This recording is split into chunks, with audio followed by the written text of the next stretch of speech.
Hello guys, আসসালামু আলাইকুম। কেমন আছেন সবাই? আশা করি ভালো আছেন, আমিও ভালো আছি। তো চলে আসলাম একটা ছোট্ট মিনি ব্লগে। তো আজ আমি রান্না করব ডিম ভাপা দিয়ে, আলু আর কুমড়ো বড়ি দিয়ে। তো দেখতে থাকেন কিভাবে রান্নাটা করি। এদিকে যে আমার ডিম সিদ্ধটা প্রায় হয়ে আসছে, এবার আমি কুমড়ো বড়িটাকে কড়াইয়ের উপর দিয়ে ভেজে নেব। এটা আমাদের দেশের খুব জনপ্রিয় একটা খাবার। আমার শাশুড়ি মা প্রত্যেক বছর নিজ হাতে কুমড়ো বড়ি বানিয়ে আমাদের জন্য পাঠিয়ে দেয়।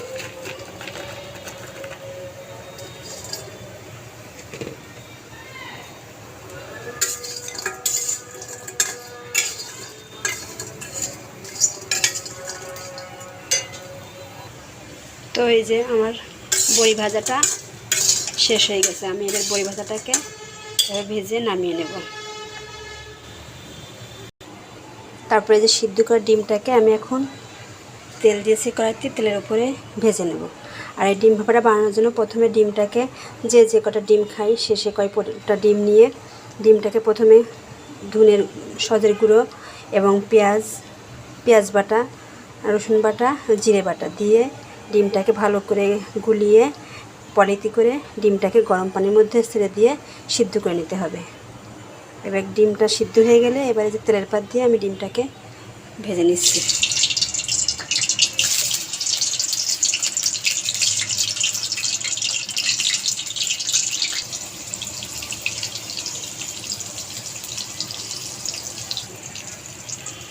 এই যে ডিমটা ভাজার পরে দেখেন ফুলে ফুলে এত বড় বড় হয়ে গেছে। এবার ডিমটা সম্পূর্ণ ভাজা হয়ে গেছে।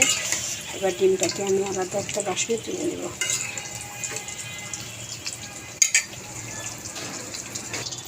তো এই যে আমার ডিমটা উঠিয়ে নেওয়া হয়ে গেছে। এখন আমি ওই ডিম ভেজেছি ওই তেলের উপরে দিয়ে দেব পেঁয়াজ কুচি এবং মরিচ।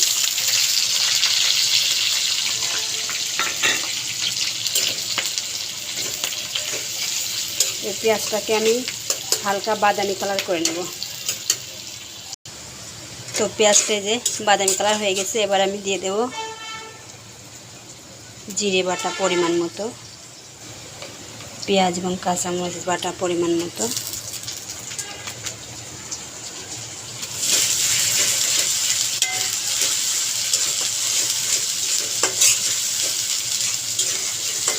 তারপরে এটাকে আমি ভালো করে নেড়ে চেড়ে কষিয়ে নেব যাতে পেঁয়াজের কাঁচা গন্ধ না থাকে।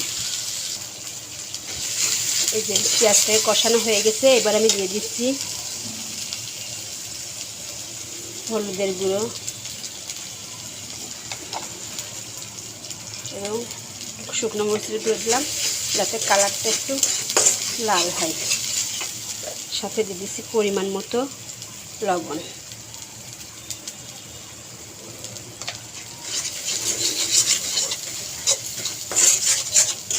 এগুলো দিয়ে আমি এটাকে ভালোভাবে নাড়াচাড়া করে এবার দিয়ে দেব আগের থেকে কুটে রাখা আলু কুচি।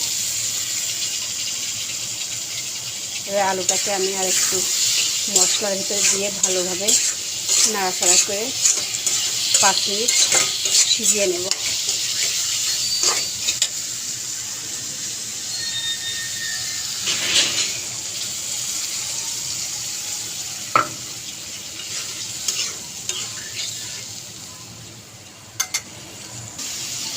তো আমার তরকারিটা কষানো হয়ে গেছে। এবার আমি দিয়ে দেবো পরিমাণ মতো ঝোলের পানি। যে যেভাবে ঝোল খেতে পছন্দ করেন সেইভাবে ঝোলের পানি দিয়ে দেবেন। আমরা আবার একটু ঝোলটা একটু বেশি খাই, তো তাই পানির পরিমাণটা একটু বেশি দিয়েছি। ঝোলটা শুকিয়ে গেলে আমার রান্না শেষ। তো ঝোলের পানিটা দেওয়ার পরে কিছুক্ষণ পরে আমি যে কুমড়ো বড়িটাকে দিয়ে দিচ্ছি।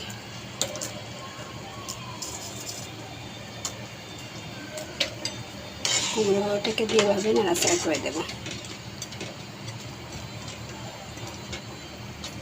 এবং সাথে দিয়ে দেব ডিম ভাজাটা।